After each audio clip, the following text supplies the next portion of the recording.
조현민 대한항공 전무가 광고 대행사 직원에게 물을 뿌리는 등 갑질 논란으로 공분을 사는 가운데 과거에도 비슷한 행동들을 했다는 폭로가 쏟아지고 있습니다. 조 전무의 갑질 논란과 관련해 경찰이 내사에 착수했습니다. 관련 소식 최진영 변호사와 함께 살펴보겠습니다. 어서 오십시오. 어서 오세요. 네, 안녕하십니까? 네. 이런 논란이 또 발생해서 여러 분들이 온라인이든 오프라인이든 많은 분노를 토로하고 있는 상황인데요. 일단은 조 전무가 오늘 SNS를 통해서 공개 사과를 했거든요. 그거 어떻게 보셨습니까? 그렇습니다. 사과 내용을 보면은 비교적 차분한 언어로서 본인의 잘못을 반성하는 내용이 있습니다. 실제로 보면 어리석고 경솔한 행동에 고개 숙여 사과드립니다라고 해서 본인의 행동 자체에 대해서 어리석은 행동이었다라고 얘기를 하고 있고, 더불어서 광고 대행사 직원분에게 개별적으로 이미 사과했다는 그 사실도 알리고 있습니다. 그러면서 광고에 대한 애착이 사람에 대한 배려와 존중을 넘어서는 안 되는데 어떻게 보면 너무 열심히 일을 하려고 하다 보니까 그렇게 했다, 이렇게 얘기를 했는데요. 말씀하신 것처럼 나름대로 본인의 사회관계망 서비스에서 사과는 했습니다만 이거에 대한 반응이 그렇게 신통치가 않습니다. 아시다시피 우리가 법조인들 같은 경우에는 사과문을 쓰면은 기본적으로 크게 세 가지가 되죠. 내 행동에 대한 사과, 그에 대한 반성, 더불어서 앞으로 어떻게 하겠다라는 결단이 있어야 되는데 그냥 그저 말로 어떻게 보면 사과를 하고 있습니다만 그거에 대한 결단, 앞으로 어떻게 하겠다라는 그 결심은 보여주지 않고 이와 같은 SNS를 올린 다음에 그것을 하고 한국을 떠나면서 나의 휴가를 간다, 이런 글을 남긴 걸 보면은 과연 이와 같은 사과가 진심을 담긴 사과인지 그런 점에서 많은 어떤 사과는 했습니다만 현재 많은 공감을 얻지는 못하는 그런 상황이 아닌가 싶습니다. 네, 근데 말씀하신 것처럼 조현민 전무가 광고 대행사 직원에게 직접 문자를 또 따로 보냈다면서요. 근데 이것과 관련해서 박창진 전 대한항공 사무장이 좀 씁쓸한 심경을 나타냈다고 하는데 어떤 내용이 담겨 있습니까? 그렇습니다.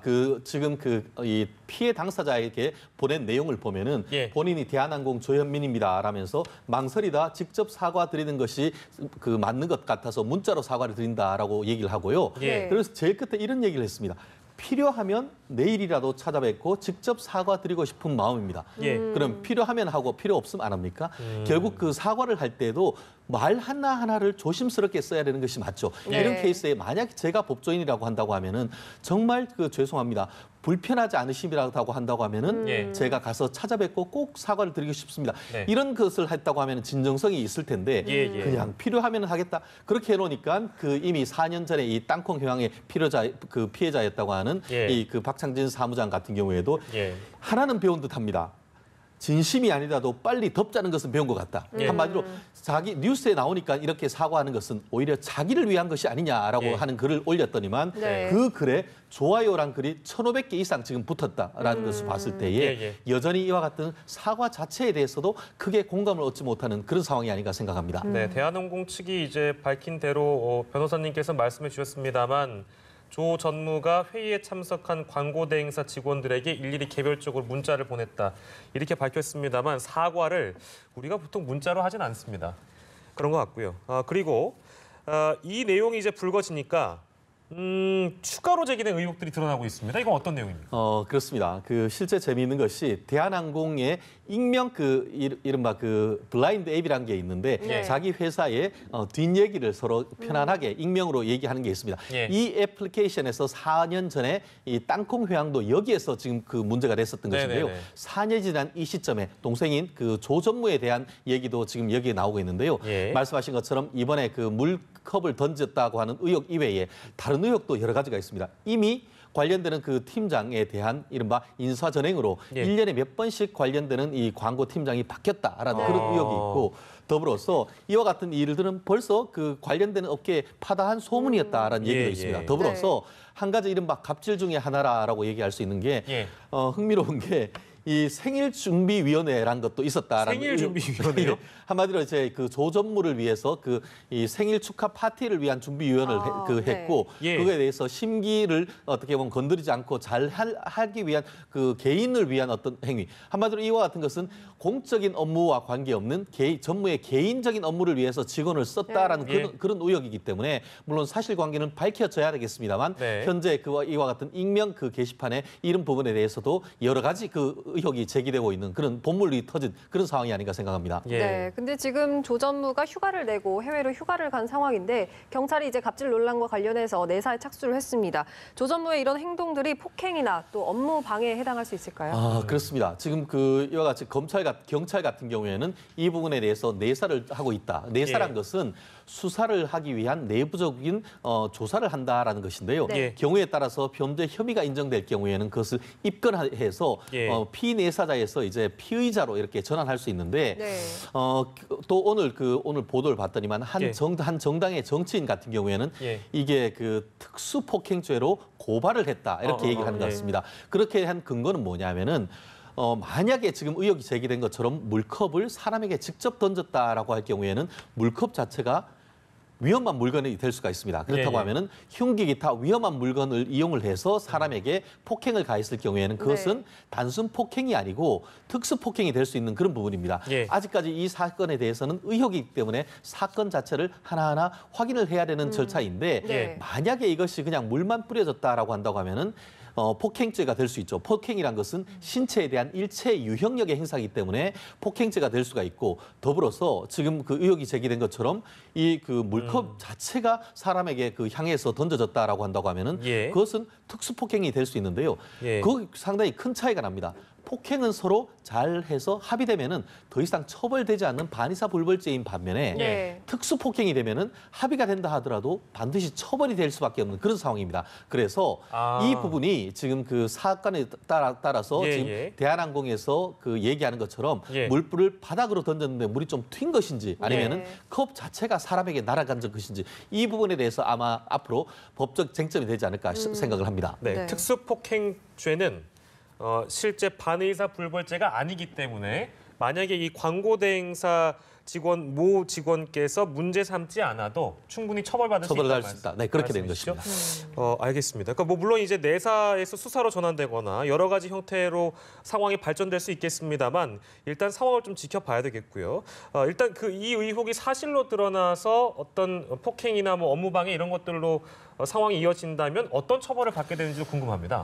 지금 단순 폭행이었다라고 예. 한다고 하면 합의가 될 경우에는 사실상 처벌이 되지 않을 수가 있겠죠. 네. 다만 만약에 합의가 되지 아니할 경우에는 예. 이 케이스 같은 경우에는 다른 폭행의 전력이 없고 하다고 예. 하면은 경우에 따라서는 기소유예라든가 예. 아니면 벌금 일정 부분 200만 원으로 끝날 수도 있습니다. 예. 다만 아까 말씀드린 대로 특수 폭행이 된다 할 경우에는 합의하더라도 처벌되고 특수 폭행 같은 경우에는 형법상 형이 5년 이하의 징역 또는 1,000만 원 이하의 벌금으로 예. 형이 만만치가 않습니다. 네. 그렇기 네네. 때문에 이 사건에 대해서는 나름대로 변호인을 통해서 어떤 합의를 시도하거나 이 부분에 대한 소명이 있어야 될 것 같은데요. 예. 말씀드렸듯이 문자를 통해서 사죄를 한다라고 하고 예. 휴가를 내고 외국으로 나가고 네. 그리고 외국으로 나가는 것에 대해서도 본인의 SNS 계정에 대해서 예. 그 글을 남기는 그런 행위에 대해서는 과연 그와 같은 사과가 진정성이 담보되는지 이 부분에 대해서는 두고두고 대한항공에도 부담이 될 수밖에 없는 그런 상황이 아닌가 싶습니다. 저는 개인적으로 갑을이라는 단어를 좋아하진 않습니다만 대한항공이 어찌됐든 이를 맡긴 원청업체고 광고대행사가 지금 이제 하청업체로 있는 구조이잖아요. 물론 이 케이스와 다른 비교 사항이 될 수 있을지 모르겠습니다만 원청과 하청 간에 이런 일종의 일이 있을 때 다른 사례로 비교했을 때 일이 어떻게 풀려가는지도 그 사례들이 궁금하네요. 그렇습니다. 지금 그렇기 때문에 아마 이른바 업무 방해다 이런 예, 얘기가 얘기를 하는데 네. 업무 방해가 되기 전에 사실 쉽지는 않을 겁니다. 왜냐하면은 지금 이 부분 같은 경우에는 조 전무가 얘기하는 것처럼 어차피 이 부분에 있어서 광고는 대한항공 광고를 만드는 것이고 그렇죠. 대한항공 광고를 잘 만들기 위한 것 아니겠습니까? 예, 예. 그렇기 네. 때문에 그 업무를 굳이 방해할 이유는 사실 없는 것이죠. 예, 예. 그래서 이 자체가 업무 방해로 해서 된다기보다는 행위 자체가 이른바 갑질 예. 내지는 그것이 이제 폭행 이런 예. 부분이 될 수밖에 없는 그런 상황인 것 같은데요. 네. 말씀드린 것처럼 형법적으로 봤을 때는 예. 도덕적으로 봤을 때는 사실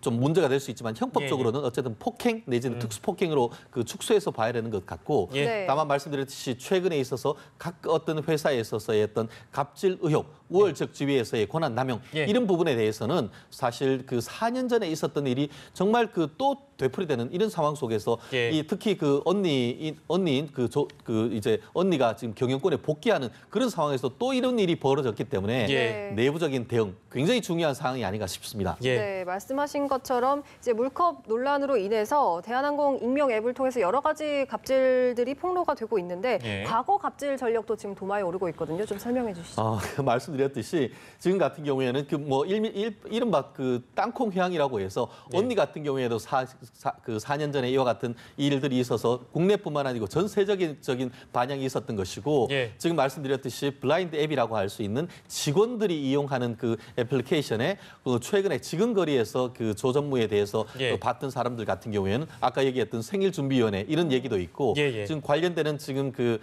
광고 대행사에 대한 팀장을 교체를 요청을 해서 1년에 너댓 차례까지 바뀌었다는 그런 얘기가 있다고 합니다. 예. 결국 그와 같은 것이 단순히 어떤 그 광고를 잘 만들기 위한 열정인 것인지 그것을 넘어서 이 발주처가 이 하청업체에 대한 갑질로서의 어떤 그 지나친 그 어떤 경영권에 대한 그 어떤 행위에 대한 제한인지 이 부분을 좀 더 지켜봐야 될 것 같은데 예. 적어도 이 부분에 있어서 경우에 따라서는 다른 사람에 대해서도 교체를 요청하는 과정에서 이와 같은 물리적 폭행이 있었다 하는 것이 추가적으로 밝힐 경우에는 네. 말씀드렸듯이 폭행과 특수폭행을 넘어서 거기에서 상습성까지도 넘어갈 수도 있는 그런 부분입니다. 그래서 아마 아까 그 경찰청 같은 경우에는 네. 사안에 따라서 그 사실이 밝혀질 경우에는 지위 고하를 막론하고 예. 엄격한 처벌을 하겠다라고 했기 때문에 경찰의 수사 조금 더 지켜봐야 되는 것이 아닌가 생각합니다. 그렇습니다. 2014년에 있었던 땅콩 회항 당시에 물론 가해자로 있었던 조현아 사장은 아닙니다만 그때 찾아보니까 조현민 전무가 또 등장을 하네요. 그러니까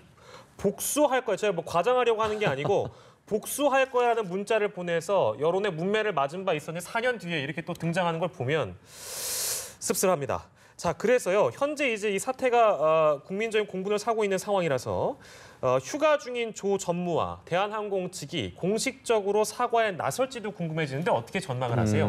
현재로서 이런 그 기업이 위기일 때에 위기 관리를 어떻게 하느냐에 따라서 예. 정말 그 기업의 명성이 타격을 입기도 하고 기업이 오히려 잘해서 기업 명성이 올라가기도 하는 것이죠. 예. 실질적으로 가장 그 우리 경영권에서 위기 관리를 잘못한 것이 대표적인 케이스가 4년 전에 그 대한항공의 땅콩 회항 사건 아니겠습니까? 예. 바로 직접적인 사과를 하지 않고 그 부분에 대해서 이른바 그 변명으로 일관하다가 지금 그 당시 언니가 그 구속되는 지경에 이르렀지 않습니까? 네. 이번 같은 경우에도 봤을 때 바로 사과를 했습니다만 필요할 경우에 직접 가서 하겠다라든가 아니면은 사과를 해놓고 해외로 이 휴가를 내고 떠나는 이런 부분이 국민의 눈높이에 부합하지 못하는 것이죠. 더불어서 그러다 보니까 왜 이와 같은 사기업의 대한항공이라는 대한민국을 대표할 수 있는 이름을 써야 되느냐. 이름 예. 변경해달라. 4년 전에도 이와 같은 얘기가 있었던 일이 것이죠. 있었죠. 네. 그러다 보니까 이런 부분에 대해서 정말 이 부분에 대해서 그 경영권에서는 또 다른 땅콩 회항 논란이 이르지 않도록 예. 내부적인 어떤 그 법률적인 어떤 사과뿐만 아니고 이 위기 관리 차원에서도 네. 어떤 조속한 그 자세를 낮추는 자세. 예. 특히 지금 해외 유학 휴가 갖는 그런 부분에 있어서는 국민의 질타가 쏟아질 수밖에 없는 그런 건 아니겠습니까? 예. 이런 부분 조속한 시정이 필요할 것으로 보입니다. 네, 예. 알겠습니다. 다른 소식도 살펴보겠습니다. 김기식 금융감독원장 얘긴데요. 김기식 금융감독원장이 그 국회의원 임기 말에 정치 자금을 후원금으로 기부를 하기도 했고 또 보좌 직원들에게 퇴직금 명목으로 2,200만 원을 지급했다 이런 지금 의혹이 일고 있습니다. 이런 행동들 어떻게 보십니까? 그렇습니다. 실제로 그 임기가 끝날 때에까지 있었던 후원금 같은 경우에는 정치자금법에 의할 때 그것을 정당에게 귀속시키도록 그렇게 돼 있습니다. 네. 그런데 임기가 끝나기 6개월 전까지 계좌에 3억 원 정도가 있었는데 예. 임기가 끝나고 봤더니만 400만 원밖에 남지 않았다라고 하는데 결국 그 2억 9,600만 원은 어디 갔냐 했더니만 그중에서 한 5천만 원 정도는 본인이 의원실 겸 회의실로 더 좋은 민주연구소에 본인이 소장으로 있으면서 거기에 5천만 원을 기부를 했고 네. 말씀하신 것처럼 퇴직금 내지는 전별금 쪽으로 해서 한 2천만 원 넘게 그 본인들 직원들한테 퇴직금으로 줬다라고 얘기를 하고 있지 않습니까? 네. 이 부분에 있어서 경우에 따라서 지금 이미 이 5천만 원과 이 전별금으로 쓰는 부분에 대해서는 그걸 하기 전에 김기식 의원실에서 이 중앙선관위에 문의를 했다고 합니다. 그런데 통상의 범위를 넘어설 경우에는 문제가 될 수 있다라고 얘기를 했음에도 불구하고 그와 같은 기부나 이 후원금 지급을 강행을 했었는데 지금 와서 봤을 때 이미 지금 오늘 이 부분에 대해서 야당이 고발을 했고 남부지검 같은 경우에는 관련된 기업과 의원실에 대해서 압수수색을 하고 있는 이런 점에 봤을 때는 압수수색 영장이란 것은 법원이 범죄에 대한 소명이 어느 정도 있을 때 발부하는 것입니다. 결국 법원으로서부터 이와 같은 김기식 의원의 정치자금법 위반의 혐의에 대해서 일정 부분 소명이 됐다라고 볼 수밖에 없는 그런 상황이기 때문에 앞으로 최종적인 어떤 그런 검찰의 수사 결과를 봐야겠습니다만 전형적인 어떤 어떤 합법적인 그리고 단정하기 어려운 그런 점은 이미 사법부에서 인정됐다 이렇게 볼 수 있지 않을까 싶습니다. 네, 검찰의 수사를 저희가 지켜보도록 하고 마지막으로 이 부분만 저희가 짚어보겠습니다. 김 원장이 해외 출장에 동행한 인턴이 고속 승진했다. 이런 내용이 밝혀지면서 일단 보좌 직원 인턴하고 해외 출장을 가는 것이 적법한가에 대한 논란이 있는데요. 이 부분은 변호사님께서 어떻게 보시는지요? 그렇습니다. 이 부분 같은 경우에 실무적으로 국회 내에서도 직원들 사이에 갑론을박이 있다라고 하는 것 같습니다. 네네. 실력이 있다라고 한다고 하면은 그 정도는 충분히 할 수 있다 이런 견해도 있고 그것이 관행에 어긋나지 않는다라는 얘기도 합니다. 반면에 인턴이었던 사람이 9급으로 갔다가 바로 이게 7급으로 해서 승진하는 케이스가 결코 일반적인 케이스는 아니다. 특히 몇몇 의원들 같은 경우에는 본인 하는 의원 할 때 그런 식으로 했는 적이 없다라고 얘기를 하고 있습니다. 그렇기 때문에 현재 이것이 위법하다고 단정할 수는 없죠. 실제로 인턴 했다가 4급이나 도 사실은 가능할 수도 있습니다. 그렇지만 과연 이 부분이 이제 인턴이 대학원을 나온 상태에서 그 정도의 직급으로 해서 빨리 하는 것이 맞느냐? 이 부분은 지금 청와대 같은 경우에도 중앙선관위의 그와 같은 것에 대해서 질의를 했기 때문에 그에 대한 답변이 나오면은 좀 더 사실관계를 확인할 수 있는데 적어도 다른 것은 몰라도 이와 같이 고속 승진 이 부분은 물론 개인적인 관련성이나 이런 부분에 대한 의혹은 있을 수는 있습니다만 다만 어떤 국회에서의 일반적인 관행에 반드시 어긋난다고 보기는 어려운 그런 점도 없지 않은 것 같습니다. 네, 알겠습니다. 김기식 금융감독원장 논란과 관련해서 최진용 변호사와 함께 이야기 나눠봤습니다. 고맙습니다. 고맙습니다.